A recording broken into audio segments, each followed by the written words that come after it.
नमस्कार, हर खबर देख रहे हैं आप और मैं हूं आपके साथ गौरव राजेंद्र। बुलेटिन की शुरुआत करते हैं। प्रदेश के सीएम मनोहर लाल ने यूआईडीएआई की आयोजित कार्यशाला में शिरकत की। कार्यशाला में आधार कार्ड के उपयोग को सरल बनाने के साथ ही नवीन तकनीक के साथ जुड़कर आधार का उपयोग बढ़ाने पर भी चर्चा की गई। कार्यक्रम में सीएम ने कहा कि 2 करोड़ 60 लाख लोगों का डाटा परिवार पहचान पत्र के अंतर्गत लाया जा रहा है और प्रदेश सरकार ने किसानों को उनकी फसलों की कीमत सीधे बैंक में दी जा रही है। इसी के साथ करीब 30,000 लोगों को रोजगार मेले के जरिए रोजगार दिया गया है और प्रदेश सरकार करीब 27 से 28 लाख परिवारों का प्रीमियम दे रही है। इस कार्यशाला में प्रदेश सरकार के कई आला अधिकारियों ने शिरकत की।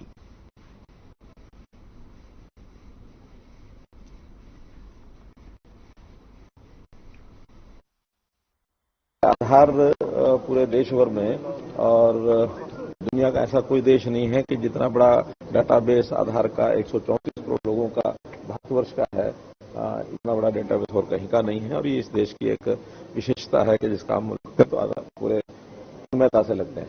आधार इसलिए कि व्यक्ति की राष्ट्रीय पहचान, उसकी स्थानीय पहचान, उसकी व्यक्तिगत पहचान, ये सब बने ताकि जो व्यक्ति को स्कीम्स का लाभ है या उसकी पहचान के नाते से जो उसको उपयोग होता है वो सुनिश्चित किया जा सके। इसके बहुत लाभ हुए हैं, खास करके स्कीमों में जो घोस्ट बेनिफिशियरीज होते हैं उनको निकाल।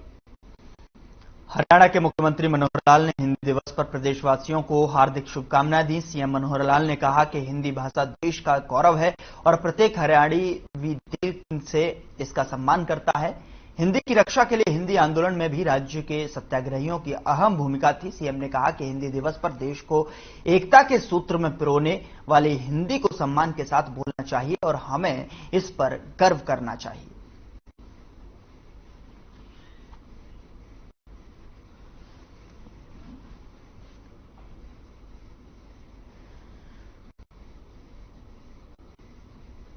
उधर हरियाणा के गन्ना नियंत्रण बोर्ड की बैठक हुई, जहां सहकारिता विभाग के मंत्री डॉक्टर बनवारी लाल और संबंधित विभागों के सचिव और अधिकारी भी शामिल हुए।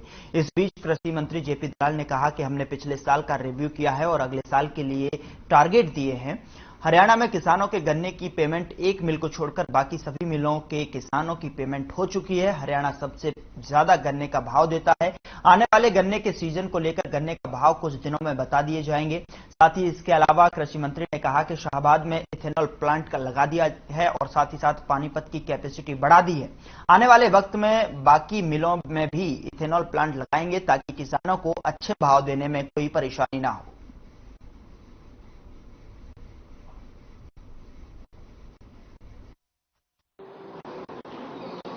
हरियाणा और सारे पिछले साल का रिव्यू किया गया और आगे साल के टारगेट दिए गए। और खुशी की बात है कि हरियाणा में किसानों की गन्ने की पेमेंट एक मिल को छोड़ के 100% पेमेंट हम कर चुके हैं। और हरियाणा जो है सबसे ज्यादा भाव गन्ने का देने वाला प्रदेश है। अधिकार आज की मीटिंग में ये हमें मिला है कि सारे फैक्टर्स को ध्यान में रख करके आने वाले क्रशिंग सीजन का गन्ने का भाव। उधर हरियाणा के अंबाला कैंट के पीडब्ल्यूडी रेस्ट हाउस में गृह एवं स्वास्थ्य मंत्री अनिल विज का जनता दरबार लगा। इसमें प्रदेश भर के सैकड़ों की संख्या में फरियादी अपनी शिकायतें लेकर पहुंचे। गृह मंत्री अनिल विज ने लोगों की समस्याओं का समाधान मौके पर किया। इस दौरान सभी विभागों के अधिकारी भी मौजूद रहे।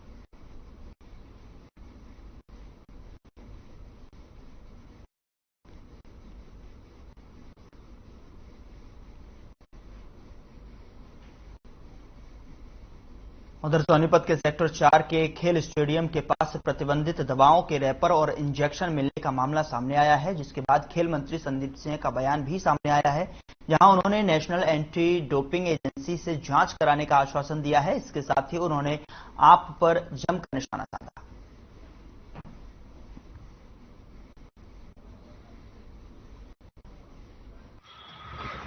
में आया है आज सुबह और इसका मैंने डीएसओ को भी बोल दिया है, डायरेक्टर को भी डायरेक्शन दे दी है कि इसमें मेरी प्राइवेट कोचेज जो 4 कोचेज जो ट्रेनिंग देने आते हैं उन्होंने अपने बच्चों के लिए कहा है कि हमारे बच्चों में से कोई भी नहीं ऐसा है जो ऐसी किसी चीज को इस्तेमाल करता हो। लेकिन फिर भी हमने सेफर साइड के लिए जो वहां पर ट्रेनिंग करते हैं बच्चे, नाडा नेशनल एंटी डोपिंग एजेंसी होती है, उसको रैंडमली यहाँ पर चेक करेंगे कि ऐसा कोई व्यक्ति तो नहीं, ऐसा कोई खिलाड़ी तो नहीं है तो इस चीज का सेवन करता हो। फर्स्टली सेकेंड चीज ये है कि वहां पर कई ऐसे बच्चे आते हैं जो भर्ती की तैयारी के लिए करते हैं, तो उनको भी हम अवगत कराएंगे कि अगर कोई ऐसा करता है तो वो यहाँ पर एंट्री।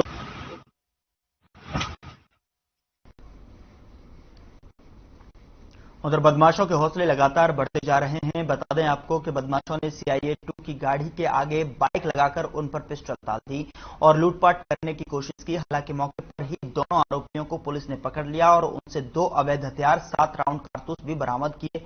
दोनों के खिलाफ सदर यमुनानगर थाना में केस दर्ज कराया गया है। CIA-2 के इंचार्ज राकेश कुमार ने बताया कि उनकी टीम गश्त करके लौट रहे थे, जहां बाइक सवार 2 युवकों ने उनकी गाड़ी को रुकवाया। जैसे ही गाड़ी रुकी तो बदमाशों ने उन पर देसी कट्टे तान दिए, जिस पर टीम ने दोनों बदमाशों को पकड़ लिया है। पूछताछ में पता चला कि दोनों बदमाश कार को लूटने के इरादे से थे, लेकिन उन्हें भनक नहीं लगी कि यह CIA-2 की गाड़ी है।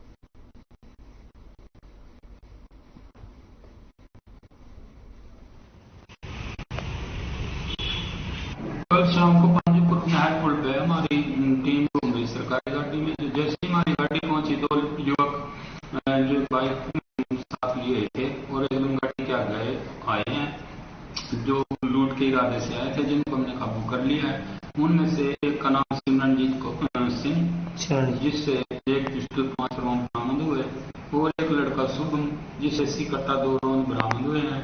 और जो बाइक है उसकी अभी जांच चल रही है, वो कहां से ले आई, कैसे ले आए, ठीक है, उसका नंबर वगैरह भी नहीं लिखा हुआ था।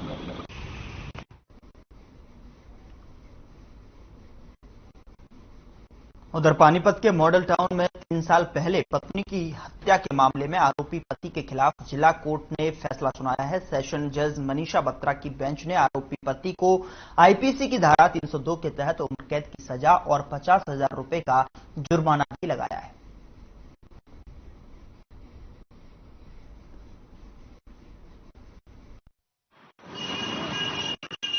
हालांकि सजा होने से हमें लगता है कि समाज में एक जो पीड़ित वर्ग है उसको न्याय मिला है, लेकिन ये घटना तो है 12 मई 2019 की, लॉकडाउन से पहले की। उसमें एक जो शादीशुदा था व्यक्ति, जिसकी 15 साल पहले शादी हुई थी, 2 बच्चे भी थे, लेकिन उसने अपनी पत्नी को मार करके, उसको बुरी तरीके से मार करके बाथरूम के अंदर उसको बंद कर दिया, बोल्ट कर दिया, बंद कर दिया। उसके बाद लॉक लगा करके अपने 2 बच्चों को लेकर के वो बहराइच भी चला गया। ये उसने घटना की। उसके बाद पड़ोसियों ने जब ऐसा महसूस हुआ कि समथिंग रॉन्ग है, कोई स्मेल आ रही है, तो उन्होंने उसको सूचना दी पुलिस को। फिर उसके बाद उसके मीन टाइम में उसके फादर हैं, जो वो भी फादर भी आगे, बचावन सिंह जो है, उन्होंने आकर के पुलिस को रिपोर्ट दिया। पुलिस ने अपना ताला तोड़ करके उसकी डेड बॉडी को वहां से रिकवर किया।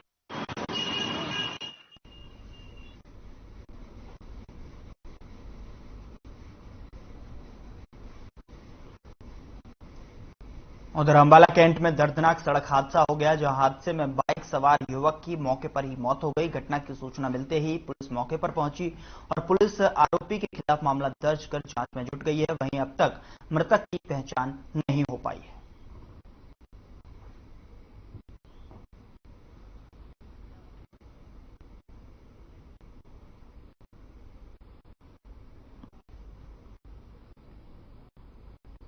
आगे बढ़ते हैं। अंबाला में कृषि विभाग किसानों को पराली न जलाने के लिए जगह जगह कैंप लगाकर जागरूक कर रहा है। जहां कृषि विभाग की ओर से चलाए जा रहे अभियान से किसान काफी जागरूक भी हो रहे हैं। आपको बता दें कि 2020 के मुकाबले 2021 में अंबाला में पराली जलाने की 80% घटनाएं कम हुई हैं।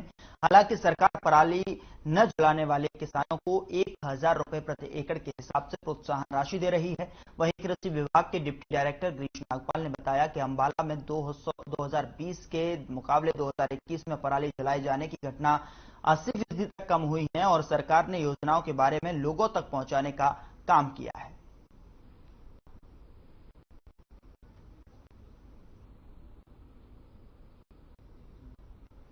पराली जलाने की घटनाएं विगत वर्ष 2020 के मुकाबले 2021 में 80% तक पराली जलाने की घटनाएं कम हुई हैं और माननीय नेशनल ग्रीन ट्रिब्यूनल द्वारा व दूसरे कमीशन द्वारा भी इनका संज्ञान लिया जाता है।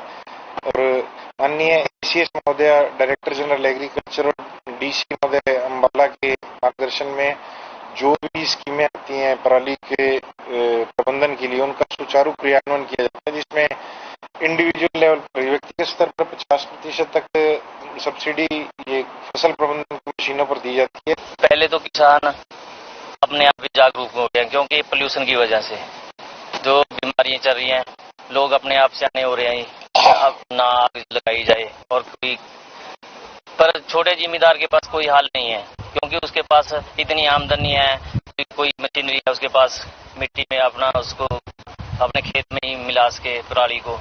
जो बड़े जिम्मेदार हैं वो तो ले सकते हैं, जो निचले लेवल के जिम्मेदार हैं वो क्या करेंगे, मजबूरी में उनको आग लगानी पड़ेगी। देखो जी, इसमें तो कोई शक और संदेह नहीं है कि पराली जलाने में कमी आई है। इसमें सरकार का कोई योगदान नहीं, लोग खुद जागरूक हो गए। उनके भाई बहन बीमार होने लगे, दिल्ली में बुरा हाल हो जाता था, तो लोग समझने लगे कि एक हमारी गलती और मजबूरी की वजह से प्रदूषण फैलता है, इसलिए लोगों ने पराली जलाने थोड़ी कम कर दी है। उधर पंजाब के बाद हरियाणा में भी नशे की बिक्री के रैकेट सक्रिय होते जा रहे हैं। स्टेट नारकोटिक्स कंट्रोल ब्यूरो ने नशीले इंजेक्शन बेचने वाले रैकेट का खुलासा किया है। इस रैकेट में तार जो है दिल्ली, हरियाणा समेत उत्तर प्रदेश और बिहार से जुड़े हुए मिले। नारकोटिक्स टीम द्वारा मामले में 5 आरोपियों को गिरफ्तार किया गया है। पकड़े गए नशा तस्कर बड़े पैमाने पर नशीले इंजेक्शनों की बिक्री करते थे। इनकी निशानदेही पर टीम ने इसराना क्षेत्र से 900 नशीले इंजेक्शन बरामद किए हैं। पकड़े गए आरोपी के खिलाफ केस दर्ज करने के बाद नशे की बिक्री से जुड़े रैकेट का खुलासा हुआ। तो हमारा मोटिव ये रहता है कि बैक और फॉरवर्ड दोनों चेन साबित की जाए कि कहां से वो लेके आया और कहां वो बेच रहा था। तो इसकी जो बैक चेन थी उसमें हमें पता चला कि राजू शुक्ला नाम का व्यक्ति है करोल बाग का, वहां पे उसकी एक फार्मेसी की शॉप है, वहां से ही लेके आया। तो सबसे पहले पुलिस द्वारा राजू शुक्ला को अरेस्ट किया गया। तो राजू शुक्ला ने बताया कि वह इंजेक्शन अब्दुल रहीम से लेके आया।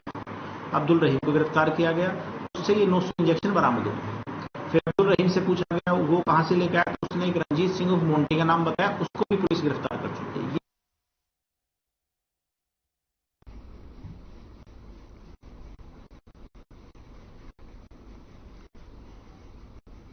खबर सोनीपत से है, जहां बिजली के अघोषित कटों से आम जनता परेशान है, तो वहीं अब बिजली कटौती का असर उद्योगों पर भी पड़ रहा है। आक्रोशित उद्योगपतियों का कहना है कि बिजली अधिकारियों की बहानेबाजी से उद्योगों पर बड़ा असर पड़ा है।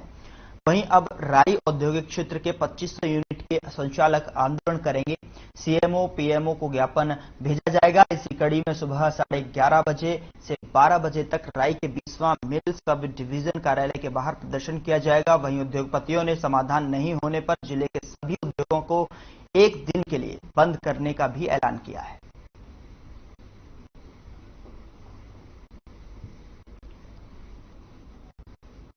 यहां रुकेंगे छोटे से ब्रेक के लिए। ब्रेक के उस पार खबरों का सिलसिला लगातार जारी है।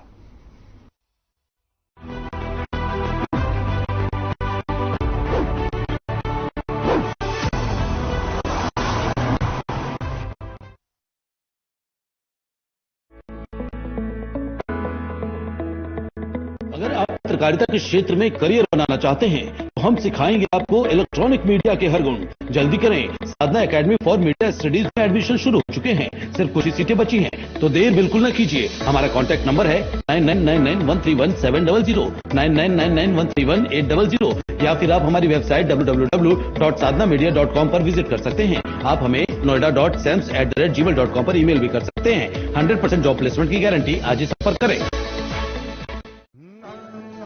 रंगों का उमंगों का जज्बा का रुकता है, मन साफ है तेरा अंदर तो बाहर दिखता है। जो अच्छा हो जो सच्चा हो वही तो दिखता है। हम निरमा एडवांस हैं, मन की तरह कपड़े भी साफ रखते हैं। निरमा एडवांस। पंजाब है जसप्रीत का ठिकाना, मुंबई है आदर्श का आशियाना, केरल का गोविंद निवासी, कोलकाता में जन्म है काशी। हर हिंदुस्तानी की शान ARB बियरिंग जोड़े सारा Hindustan. Hey mom, hey, let's I can download a song really fast. I can make dosas faster. Must be joking. Bus, 3 easy steps. Mix with water, spread batter, fry. गाना डाउनलोड हुआ? नहीं, पर तब तक मैं इडली बनाती हूँ। हमने बनाया किट से। अगर आप पत्रकारिता के क्षेत्र में करियर बनाना चाहते हैं तो हम सिखाएंगे आपको इलेक्ट्रॉनिक मीडिया के हर गुण। जल्दी करें, साधना एकेडमी फॉर मीडिया स्टडीज में एडमिशन शुरू हो चुके हैं। सिर्फ कुछ ही सीटें बची हैं, तो देर बिल्कुल न कीजिए। हमारा कॉन्टैक्ट नंबर है 9999131700, 9999131800, या फिर आप हमारी वेबसाइट www.sadhnamedia.com पर विजिट कर सकते हैं। आप हमें noida.sams@gmail.com पर ईमेल भी कर सकते हैं। 100% जॉब प्लेसमेंट की गारंटी। आज ही संपर्क करें।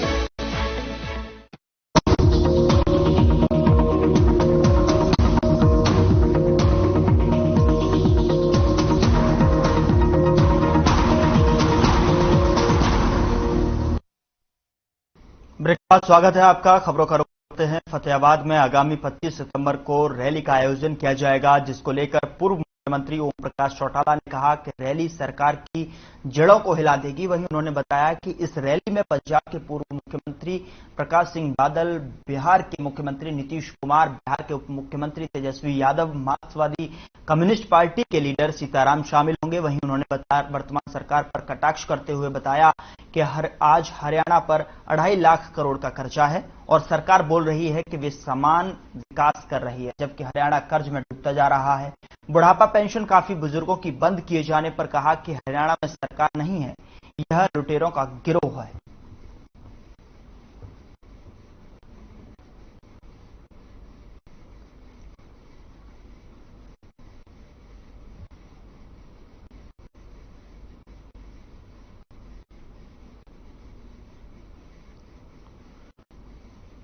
उधर राज्यसभा सांसद दीपेंद्र हुड्डा सोनाली फोगाट के हिसार स्थित घर पहुंचे, जहां उन्होंने दिवंगत सोनाली फोगाट की बेटी से मुलाकात की। मुलाकात के दौरान हुड्डा ने सोनाली फोगाट की मृत्यु पर गहरा शोक व्यक्त किया। वहीं यशोधरा ने दीपेंद्र हुड्डा से कहा कि अगर सीबीआई जांच में निष्पक्षता नहीं दिखे तो ये मुद्दा वे संसद में उठाएं, जिस पर राज्यसभा सांसद ने सहमति दी।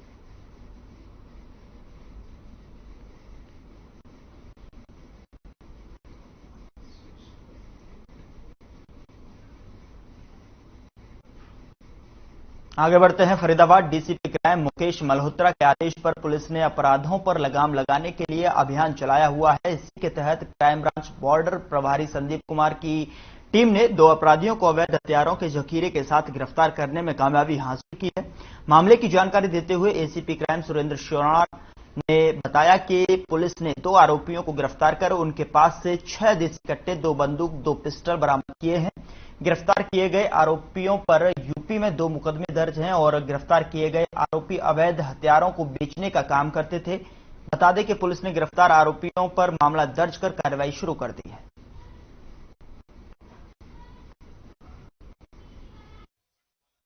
सभी घातक पिस्टल है, 6 देसी कट्टा, 2 पिस्टल है, 2 गन है, 2 कार्ट्रिज है।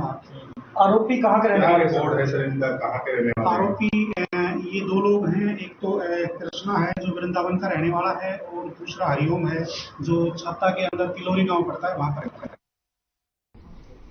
उधर झज्जर की स्वास्थ्य विभाग टीम ने 1 सप्ताह के भीतर दूसरी बार अंतर्राज्यीय लिंग जांच गिरोह का भंडाफोड़ किया है। इस बार दिल्ली के बवाना क्षेत्र में स्वास्थ्य विभाग को लिंग जांच गिरोह को पकड़वाने में सफलता मिली है। आरोपियों के खिलाफ दिल्ली पुलिस ने पीसी, पीएनडीटी और एमटीपी एक्ट के तहत मामला दर्ज किया है। साथ ही साथ पोर्टेबल अल्ट्रासाउंड मशीन और गर्भपात के उपयोग को होने वाले उपकरण भी और दवाइयां भी जब्त की गई हैं। वहीं डीसी कैप्टन शक्ति सिंह ने इस उपलब्धि पर स्वास्थ्य विभाग की टीम को बधाई दी। Civil surgeon doctor Brahmdeep Singh ने मंगलवार को अपने कार्यालय में रेड से जुड़ी जानकारी मीडिया के साथ साझा की। इस गिरोह के सदस्य गर्भवती महिलाओं को राज्य से बाहर ले जाकर लिंग जांच करवाते हैं। सूचना मिलते ही स्वास्थ्य विभाग ने पीएनडीटी एक्ट के नोडल अधिकारी doctor Shailendra Dogra, deputy civil surgeon doctor Mamta, doctor Tarun और अन्य कर्मचारियों की एक टीम गठन किया। इस टीम ने एक गर्भवती महिला को डिकोय बनाकर गिरोह से संपर्क किया।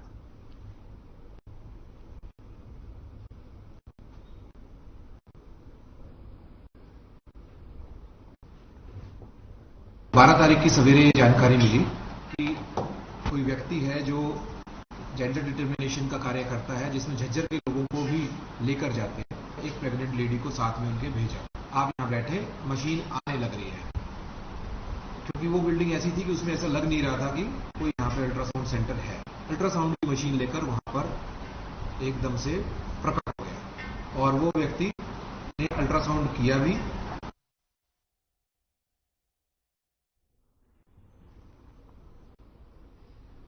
उधर झज्जर से बहादुरगढ़ आ रही एक प्राइवेट सवारी बस सीधी खड़े ट्रक से टकरा गई, जिसमें मौजूद 8 सवारी घायल हो गए। घायलों को झज्जर के सरकारी अस्पताल में भर्ती कराया गया, जहां से 3 की गंभीर हालत को देखते हुए उन्हें रोहतक पीजीआई रेफर कर दिया गया। सवारियों के मुताबिक बस चालक नशे की हालत में था, जिसने लापरवाही से बस को चलाते हुए सीधा सड़क किनारे खड़े ट्रक में टक्कर मार दी। बस चालक और परिचालक बस को मौके पर छोड़कर फरार हो गए। मौके पर राहगीरों की मदद से घायल सवारियों को झज्जर के सरकारी अस्पताल पहुंचाया गया। पुलिस भी मौके पर पहुंची और मामले की जांच में जुट गई है।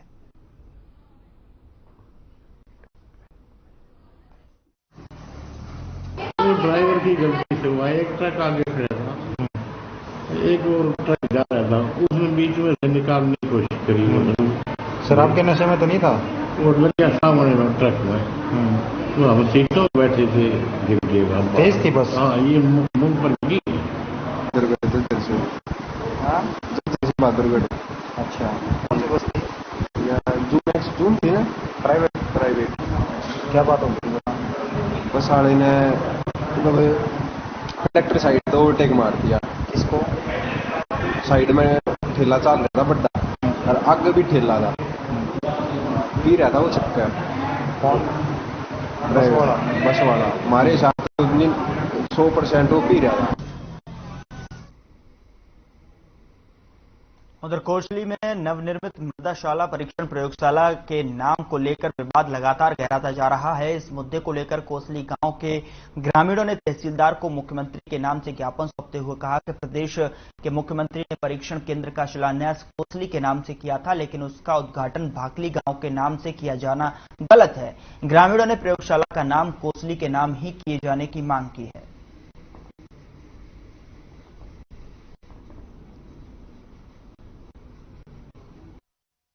हिंदुस्तान में केवल ये एक ऐसा विवाद है जो 2 गांवों के लिए नामकरण को लेकर चल रहा है। वो ये क्लेम करते हैं कि ये हमारी जमीन है। देखिए, जमीन गौण हो जाती है जब बड़ी इकाई बन जाती है। रेवाड़ी जिले में भी बहुत गांवों के लोगों की जमीन है, लेकिन वो समाहित होकर एक नाम में समाहित हो जाती है।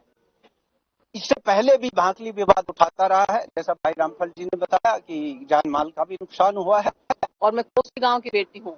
मैं एक ही बात कहना चाहती हूँ कि जब सारी चीजें नोटिफिकेशन हमारे गांव के नाम से जारी हुआ है, ई टेंडरिंग कोसली के नाम से जारी हुई है, तो आप जो है शिलान्यास जो है कोसली के नाम से हुआ था, तो उद्घाटन भी कोसली के नाम से होना चाहिए था।